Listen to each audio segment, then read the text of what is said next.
Buenas tardes a todos los radioescuchas de esta estación de Radio San Juan Diego. Les doy la más cordial bienvenida. Soy el padre Tomás Rosales Bautista, encargado de la Comisión Teológica para el Congreso Eucarístico Nacional. Quiero empezar agradeciendo a Codipax, que es la Comisión Diocesana de la Pastoral de la Comunicación de nuestra diócesis de Cuautitlán, por esta invitación que nos han hecho a la Comisión Teológica para difundir este documento base que nos sirve de preparación para el 8º Congreso Eucarístico Nacional. Sean todos bienvenidos.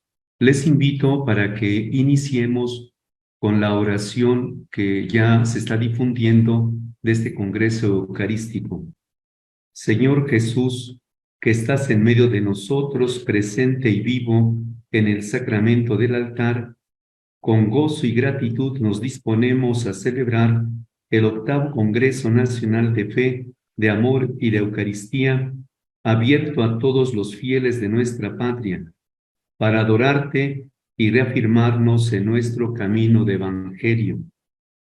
Como los discípulos de Maús te pedimos, quédate con nosotros porque atardece y reaviva nuestra fe.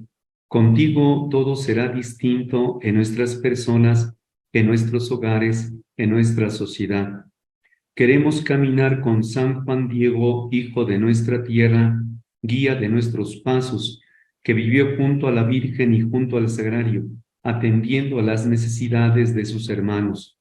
Bendice a nuestro país para que formemos juntos una familia de hermanos en paz y prosperidad. Te lo pedimos por intercesión de quien se ha manifestado como Madre Santa María de Guadalupe. Amén. En el nombre del Padre y del Hijo y del Espíritu Santo. Amén. Este documento base que se ha preparado, que ya repartimos a los señores obispos de la República Mexicana, contiene, entre otras cosas, los temas que se van a desarrollar.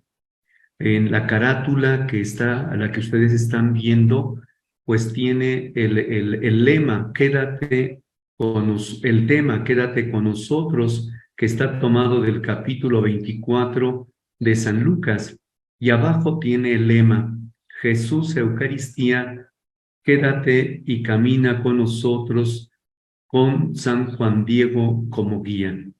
Esta es la carátula del documento que ojalá pronto sus señores párrocos les hagan llegar. De hecho, ustedes lo van a trabajar en el Congreso Parroquial, que será del 5 al 9 de junio. Ya cada párroco les dirá qué días lo trabajarán y la forma de trabajarlo. La intención es también invitar a los párrocos para que puedan distribuir este documento en sus parroquias. Aprovecho para decirles que el costo de cada folleto es de 50 pesos, para que ojalá y nos ayuden a adquirirlo y a difundirlo.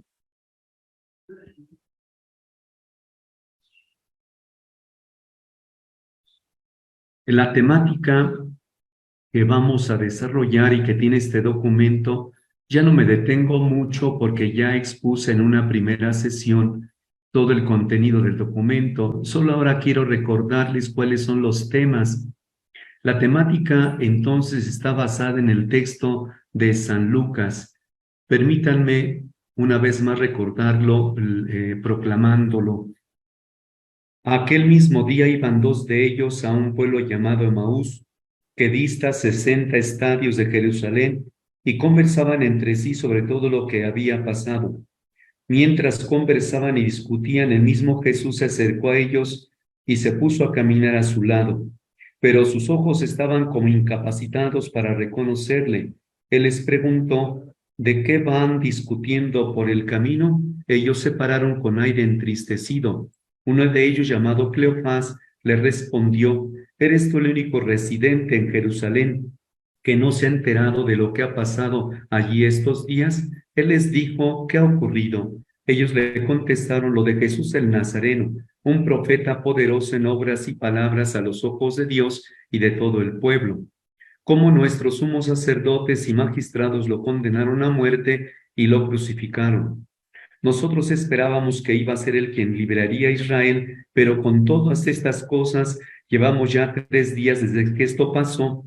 El caso es que algunas mujeres de las nuestras nos han sobresaltado porque fueron de madrugada al sepulcro y al no hallar su cuerpo vinieron diciendo que incluso habían visto una aparición de ángeles que decían que estaba vivo. Fueron también algunos de los nuestros al sepulcro y lo hallaron tal como las mujeres habían dicho, pero a él no lo vieron.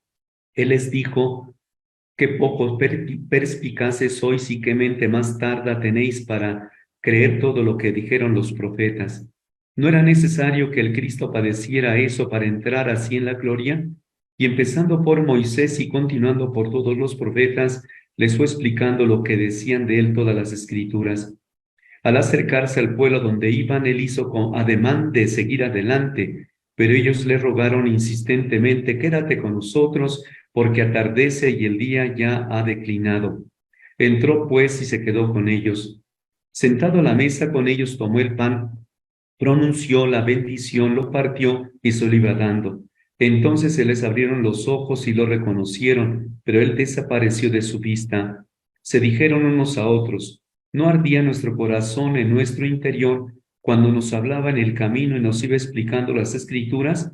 Levantándose al momento, se volvieron a Jerusalén y encontraron reunidos a los 11 y a los que estaban con ellos, que decían: es verdad, el Señor ha resucitado y se ha aparecido a Simón. Ellos por su parte contaron lo que había pasado en el camino y cómo lo habían reconocido a partir el pan. Este es el texto, hermanos, que sirve como inspiración a toda la temática que se va a desarrollar o se desarrollando en el documento base y que ustedes trabajarán tanto en su congreso parroquial como en su congreso de decanato. El primer tema, entonces, está encabezado siempre por esta petición de los discípulos que encontramos en el versículo 29, quédate con nosotros. Encabeza cada tema. El primer tema que ya ustedes escucharon en días anteriores es quédate con nosotros, sinodalidad, que está inspirado en el versículo 15, que dice así: mientras conversaban y discutían, el mismo Jesús a su lado, Jesús se acercó a ellos y se puso a caminar a su lado. El segundo tema que también ya ustedes han escuchado, quédate con nosotros, realidad compleja, que está basada en el versículo 17. Él les preguntó: ¿de qué van discutiendo por el camino? Ellos se pararon con aire entristecido y le empezaron a platicar su realidad. El tercer tema que nos toca hoy es quédate con nosotros en tu palabra y que está inspirado en el versículo 27. Los siguientes temas son quédate con nosotros, la Eucaristía, que Dios mediante el próximo jueves se tratará, está inspirado en el versículo 30, donde dice: sentado a la mesa con ellos, tomó el pan, pronunció la bendición, lo partió y se lo iba dando. El siguiente tema, 7.5, quédate con nosotros, la misión de la iglesia, está inspirado en el versículo 33, que dice así: levantándose al momento, se volvieron a Jerusalén y encontraron reunidos a los 11 y a los que estaban con ellos. Los últimos dos temas es más bien sobre realidades importantes de nuestra diócesis de Cuautitlán. Quédate con nosotros y es el hecho guadalupano. También este acontecimiento de las apariciones de la Virgen María de Guadalupe es una expresa presencia de Dios entre nosotros. Y el último tema es quédate con nosotros con San Juan Diego, nuestro santo de la diócesis, y bajo el patrocinio está nuestra misma diócesis, San Juan Diego. Esto nada más es para recordarles y ubicarles y no nos extraviemos en nuestras exposiciones. Hoy pues toca el tema tercero, quédate con nosotros en tu palabra. ya les he manifestado en qué versículo está inspirado. Es el versículo número 27, que dice así: y empezando por Moisés y continuando por todos los profetas, les fue explicando lo que decían de él todas las escrituras. Lo tenemos en esta diapositiva. ¿Cuál es el punto en el que quiero centrarme únicamente? Les fue explicando las escrituras, porque la intención es valorar el contenido de las escrituras, que no es otra cosa sino la palabra de Dios. Es un modo excelente de la presencia de Dios en medio de nosotros, y por eso se proclama como en la primera parte de la Eucaristía. Me voy a centrar entonces en este término. Les fue explicando las escrituras. A partir de aquí, quiero valerme del texto original que está en griego y que el verbo que aparece es diermeneuo, que en español suena como hermenéutica, hermeneuo, hermenéutica, significa explicar e interpretar. Es decir, ¿qué es lo que va a hacer nuestro Señor Jesucristo? Les va a explicar, les va a interpretar la Sagrada Escritura. Dice bien el versículo 27, empezando por Moisés y continuando por todos los profetas, les fue explicando las escrituras, lo que decían de él. Esta es entonces la intención. Tal vez esta palabra hermenéutica sea rara para ustedes, o tal vez la han escuchado alguna vez. El sentido de la palabra es esto: explicar e interpretar. Lo que el Señor Jesús hace es establecer principios de interpretación. El primer principio que nos presenta el texto y que no podemos olvidar cada vez que nos acerquemos a la Sagrada Escritura es este principio. La Sagrada Escritura es un texto de fe. Está muy bien expresado en el versículo 25. Él les dijo: oh insensatos y tardos de corazón para creer todo lo que dijeron los profetas. Acercarse a la Escritura se necesita la fe, porque es un texto de fe. No podemos tomar en nuestras manos la Biblia como si fuera un libro simplemente de literatura. Nuestro acercamiento a la Sagrada Escritura supone el creer firmemente que es un texto de fe. Esta es la primera, diríamos, el primer reproche que Jesús les hace a los discípulos. Han olvidado que la Escritura es un texto de fe, por eso les dice: oh insensatos y tardos de corazón para creer todo lo que dijeron los profetas. El siguiente principio que Jesús establece para acercarse a la Escritura está expresado en el versículo 26. No era necesario que el Cristo padeciera eso y entrara así en su gloria. Esta expresión "no era necesario" está suponiendo la inspiración. Dios ha inspirado estos textos y entonces marca una línea de necesidad. El texto de la Escritura es inspirado. Si bien es cierto, está expresado en lenguaje humano, pero el autor de todos los textos, aunque han sido los hombres quienes los han escrito, pero el autor que lo ha inspirado es el mismo Dios. Por eso se habla: no era necesario que el Cristo padeciera. Este es el segundo principio que nos marca el texto en cuestión. La Escritura es un texto inspirado, aunque esté escrito en lenguaje humano. Los otros principios que marca el texto son los siguientes. Versículo 27. Y empezando por Moisés y continuando por todos los profetas, les explicó lo que había sobre él en todas las Escrituras. En este versículo 27 están metidos, ¿verdad? Están allí tres principios de interpretación, tres principios hermenéuticos.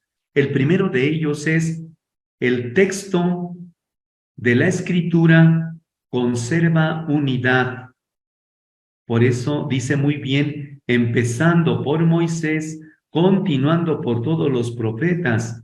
Es la Escritura existente de entonces, pero aquí hablamos, ¿verdad?, tanto del Antiguo Testamento como del Nuevo Testamento. Ese es un principio hermenéutico. El texto de la Escritura conserva unidad. No es que de una cosa hable el Antiguo Testamento y de otra cosa el Nuevo Testamento, no. Hay un hilo conductor, hay una unidad. El segundo principio que está ahí es: la Escritura debe ser interpretada en el espíritu en que fue escrita. Ya explicaremos más adelante estos principios. Y el tercero es el sentido cristológico de la Escritura. Les explicó lo que había sobre él, es decir, sobre Cristo, en todas las Escrituras.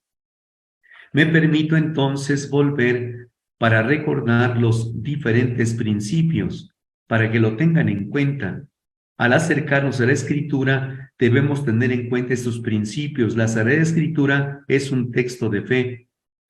La Sagrada Escritura es un texto inspirado. La Sagrada Escritura conserva unidad.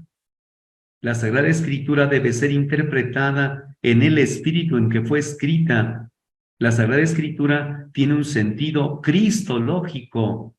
Estos principios que he dicho tal vez de manera muy rápida, pero habría que tenerlos en cuenta cuando nos acercamos para interpretar un texto de la Escritura. De otro modo, queridos hermanos que me escuchan, corremos el riesgo de desvirtuar el contenido de la Sagrada Escritura. Y eso fue lo que pasó a los discípulos de Maús. Dieron una interpretación incorrecta y por eso el Señor se camina con ellos y por eso el Señor les interpreta las Escrituras para devolverle el correcto contenido. Empiezo con el primer punto a desarrollar. La Escritura, elemento indispensable para el encuentro. El Señor Jesús se encuentra con los discípulos a partir de la explicación del texto. No puede faltar este elemento que es indispensable en el encuentro. No falta en la Santa Misa. Tenemos ahí la liturgia de la palabra. No debe de faltar en las reuniones, en los grupos de la parroquia. Deben de empezar siempre con un texto de la Escritura. No puede faltar en la vida familiar. Cada vez que nos propongamos hacer un momento de oración, debemos incluir este elemento indispensable de la Escritura, algún texto de la Sagrada Escritura. Por eso, el primer punto es la Escritura, elemento indispensable para el encuentro. Vuelvo a recordar el versículo 27. Y empezando por Moisés y continuando con todos los profetas, les fue explicando lo que decían de él todas las Escrituras. El Señor Jesús lo primero que hace para este encuentro es que confronta su realidad con las Escrituras. ¿De qué cosas vienen hablando tan llenos de tristeza? ¿Por qué el Señor emplea las Escrituras? Porque estas, como dice en el documento conciliar Dei Verbum, enseñan firmemente, con fidelidad y sin error, la verdad que Dios quiso consignar en las sagradas letras para nuestra salvación. La intención entonces de Jesús al explicarle las Escrituras es que ellos descubran la verdad que está encerrada en los acontecimientos que se están confrontando con la palabra de Dios, para que ellos descubran esta verdad que va en camino o que nos lleva en camino de salvación. No se trata entonces de cualquier verdad, se trata de la verdad de nuestra salvación. Esto es importante enfatizarlo, porque Jesús desea que los discípulos descubran la verdad de salvación. ¿Qué significa esta verdad de salvación? Pues aquello que nos obtiene el ofrecimiento que Dios nos hace en su Hijo. Y esta verdad de salvación solo se obtiene a través de una hermenéutica de fe. Volvemos al término de hermenéutica. Ya ustedes recuerdan que es interpretación. Entonces se requiere una interpretación de la fe en relación a la Escritura, recordando el reproche que les hizo Jesús. Él les dijo: oh insensatos y tardos de corazón para creer todo lo que dijeron los profetas. La intención entonces es acercarnos a la Sagrada Escritura con una hermenéutica de fe, porque hay otro tipo de hermenéutica, otro tipo de interpretación, otro tipo de principios. Vamos a verlo enseguida. El Señor les previene a los discípulos, y los documentos de la Iglesia nos previenen a nosotros, discípulos de ahora, que no es una hermenéutica secularizada positivista. ¿Qué quiere decir esto? Que acercarnos a la Escritura con la intención de que todo sea claro, de que solamente manifieste lo que es comprobable. Aquí tenemos en esta diapositiva lo siguiente: la hermenéutica secularizada positivista, cuya clave fundamental es que Dios no aparece en la historia humana. Según esta hermenéutica, cuando parece que hay un elemento divino, hay que explicarlo de otro modo y reducir todo al elemento humano. Entonces, una hermenéutica y una interpretación secularizada positivista tiene como clave fundamental que Dios no aparece en la historia humana. Y habría que pensar, queridos hermanos, si cuando interpretamos la realidad no nos movemos por una hermenéutica así positivista, donde parece que Dios no aparece en la historia humana. Digo esto porque las expresiones muy comunes son: Dios no aparece en la historia de mi vida, no veo a Dios presente, Dios guarda silencio, Dios no me hace caso. Habría que decir si no nos estamos guiando por una hermenéutica secularizada positivista, donde estoy convencido de que Dios no aparece en la historia humana, no le interesa lo que está sucediendo en el mundo. Este es el resultado de una hermenéutica secularizada positivista, o también una hermenéutica filosófica, es decir, una interpretación filosófica que niega la posibilidad de la entrada y la presencia de Dios en la historia. Esta es la interpretación filosófica: no hay lugar para Dios, no hay posibilidad de su presencia, propiciando la idea equivocada de que Dios es extraño a la vida y a los problemas del hombre, y más aún de que su presencia pueda ser incluso una amenaza para su autonomía. Como ustedes escuchan, entonces, la hermenéutica de fe es necesaria para confrontar nuestra realidad con la palabra de Dios. Si aparece una hermenéutica positivista o una hermenéutica filosófica, entonces la interpretación será esta, la conclusión: Dios es extraño a la vida y a los problemas de los hombres. Él tiene otras cosas en que ocuparse, menos en la vida de los seres humanos. La presencia de Dios puede resultar como una amenaza para nuestra autonomía. Dios me esclaviza, Dios no me deja ser libre, y entonces estas hermenéuticas terminan por excluir la presencia de Dios. Por lo tanto, hemos empezado diciendo que la Sagrada Escritura es un elemento indispensable para el encuentro. Y aquí lo vemos en el mismo texto, versículo 32.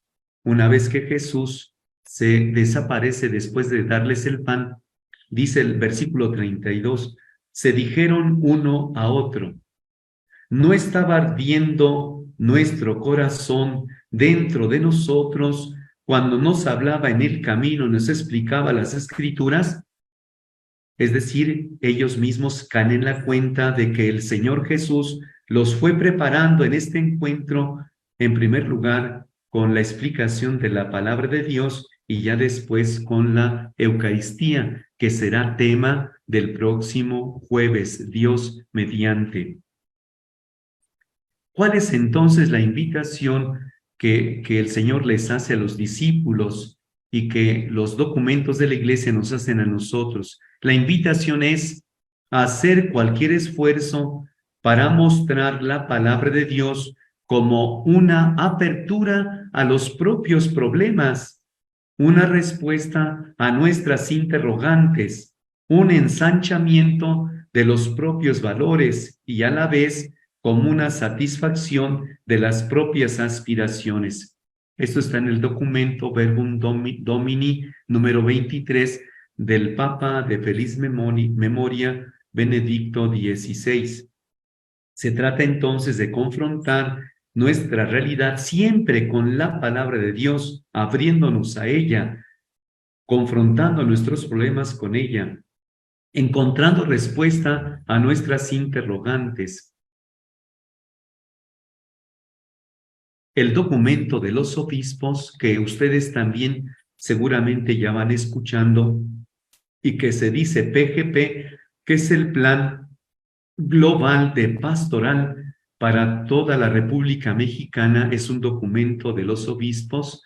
Pregunten a sus señores párrocos sobre este documento para que puedan acercarse a él. Bueno, en este documento, Plan Global de Pastoral, tiene un apartado que me interesa por el tema que estamos tratando de la palabra de Dios. Dice así: la opción de una iglesia misionera y evangelizadora presenta un compromiso concreto respecto a la palabra de Dios. ¿Cuál es el compromiso?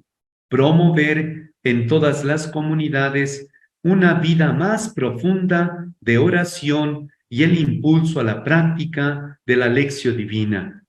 Ya en otros encuentros hemos hablado de la lección divina. Aquí tienen ustedes una imagen de un grupo de personas, seguramente de una parroquia, donde están meditando la palabra de Dios.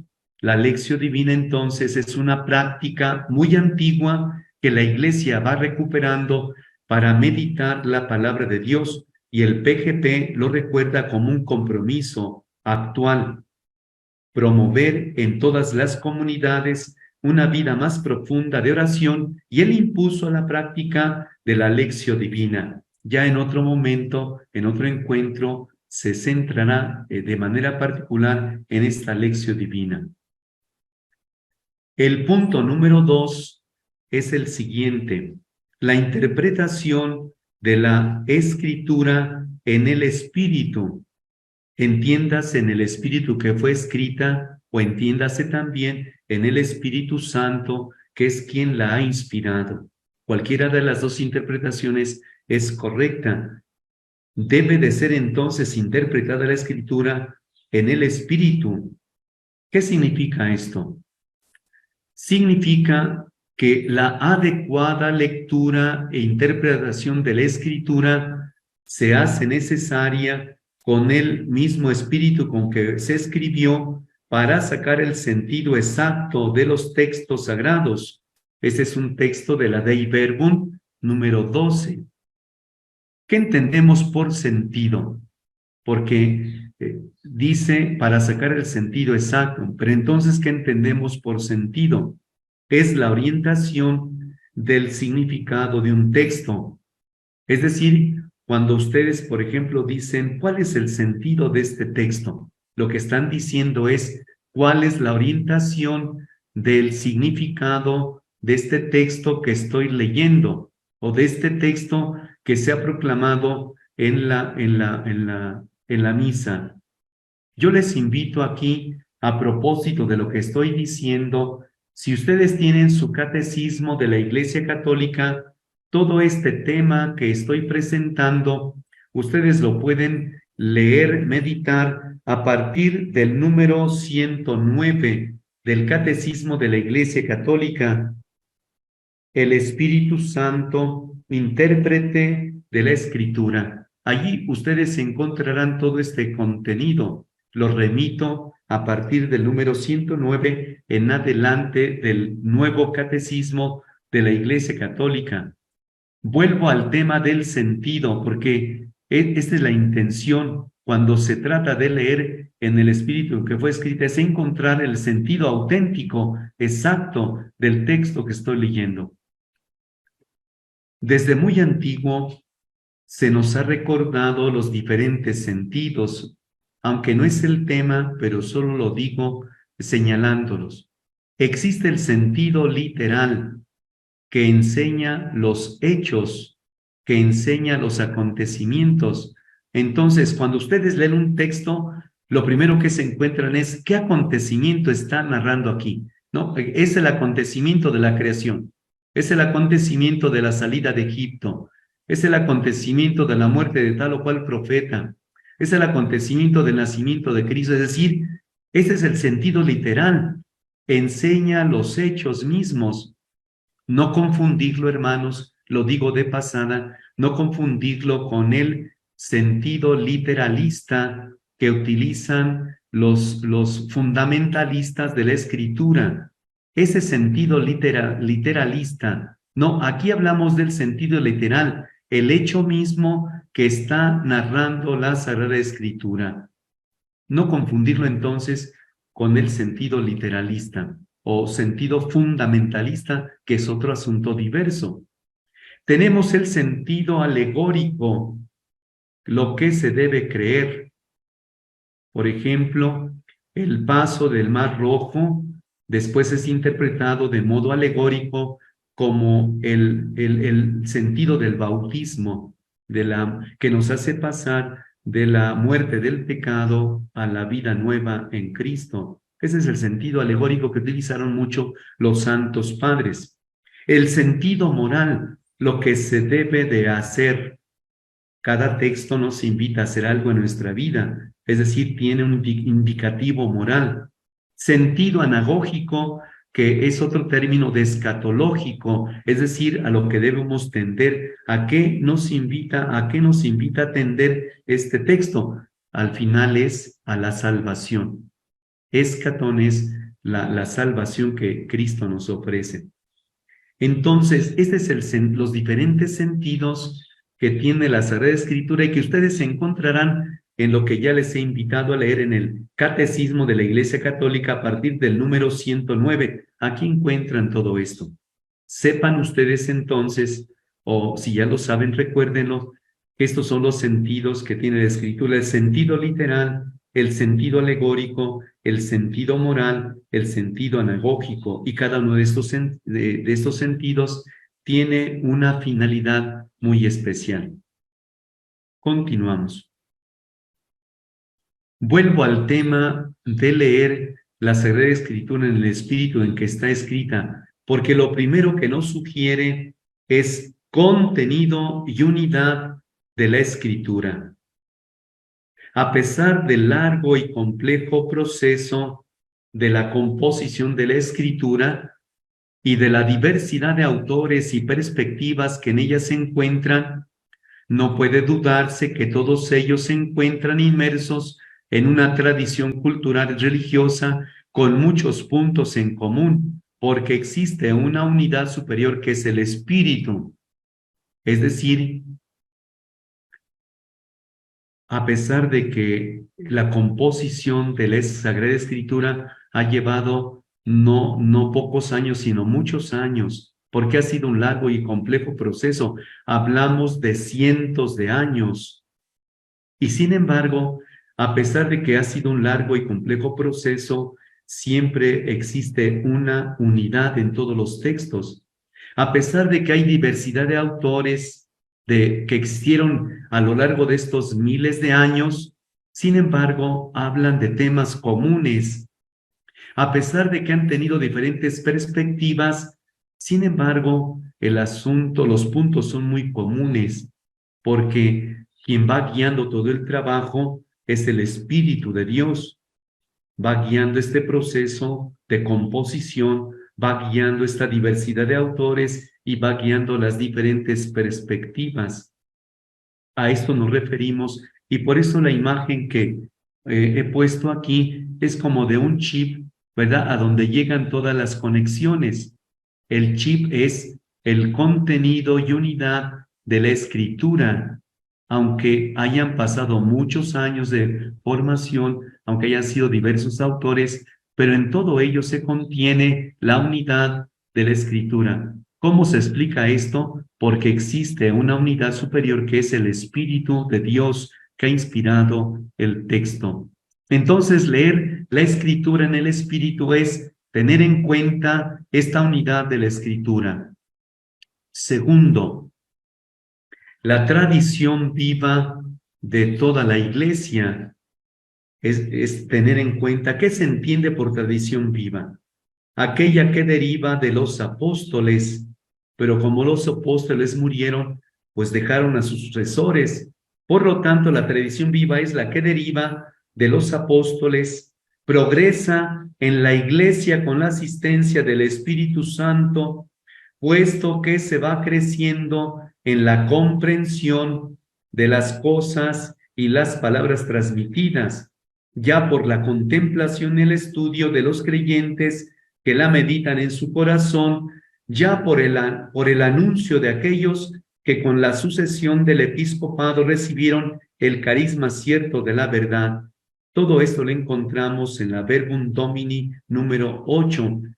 Es de la tradición viva de la Iglesia. Las personas que a lo largo de la Iglesia han llevado adelante, ¿verdad?, el contenido de la Sagrada Escritura que ha sido transmitiendo. Primero, los apóstoles, luego esta tradición ha progresado en su comprensión con la asistencia del Espíritu Santo. Por eso aquí la imagen es como una espiral, ¿verdad? Que en el centro tiene a Cristo, los apóstoles, la Iglesia a través de todos los tiempos. Va creciendo entonces la comprensión de la Sagrada Escritura. Ya Cristo ha puesto los principios de interpretación y la Iglesia va profundizando estos principios para que cada vez sea mejor comprendida la Escritura, llegando hasta los sucesores de los obispos que son, de los apóstoles que son los obispos. Aquí, en nuestra diócesis, pues será el obispo Efraín Mendoza Cruz, de nuestra diócesis de Cuautitlán. Él es el garante de la interpretación de la Escritura en nuestra diócesis, y así cada obispo en su diócesis, no de manera individual, sino como colegio de obispos que están unidos al Santo Padre, el obispo de Roma. Esta es la tradición viva de toda la Iglesia. Otro principio que es necesario para interpretar la Escritura en el Espíritu. Tenemos la analogía de la fe. Quiere decir la coherencia de la fe objetiva de la Iglesia, es decir, la cual corresponde al nexo interno de los misterios de la fe entre sí, es decir, la coincidencia global de la fe de la Iglesia en cualquier tiempo con la fe apostólica nacida de la predicación de Cristo, iluminada por su Espíritu y profundizada bajo su luz a lo largo de la historia. El diagrama espero que represente bien lo que quiero expresar con el término analogía de la fe. Estamos hablando de la coherencia de las verdades de fe. Todas las verdades de fe están entrelazadas entre sí. Todo lo que profesamos en el credo y que es extraído de la Escritura están internamente relacionados. Por eso hemos dicho que es coherencia de la fe objetiva, es decir, el contenido de fe. Lo que nosotros profesamos hoy, en este tiempo, los discípulos de hoy, es lo mismo que los discípulos han recibido de parte de nuestro Señor Jesucristo. Por eso es la fe objetiva, el contenido de fe. Estamos hablando del nexo interno que tienen todas las verdades de fe. Ninguna verdad de fe está desmembrada de esta unidad interna. Por lo tanto, hablamos de una coincidencia global de fe de la Iglesia en cualquier tiempo. Es la misma fe de los discípulos de Jesús la que hoy profesamos, no es otra fe. Esta verdad de fe está nacida de la predicación de Cristo, iluminada por el Espíritu Santo, entregada a los discípulos y profundizada bajo la luz a lo largo de la historia. Para que lo tengan, eso es analogía de la fe cada vez que ustedes tengan la oportunidad de escuchar esto. El último punto en el que me detengo brevemente es cristología de la palabra. Está inspirado en el versículo 27 que estamos tratando. Y empezando por Moisés y continuando por todos los profetas, les fue explicando lo que decían de él todas las escrituras. Quiere decir que todas las escrituras hablaban de Cristo, hacían referencia a él, y por eso les fue explicando de qué manera cada texto de la escritura hacían referencia a Cristo. El texto conciliar, hablando de esta cristología de la escritura, todo enfoca a Cristo. El texto conciliar nos recuerda que la economía del Antiguo Testamento estaba ordenada sobre todo para preparar, anunciar proféticamente y significar con diversas figuras la venida de Cristo Redentor universal y la del reino mesiánico. Entonces, todo lo que está en la Escritura, en el Antiguo Testamento, ¿verdad? Ya preparaba la venida de Cristo, ya anunciaba proféticamente la presencia de Cristo, ya significaba con diversas figuras la venida de Cristo.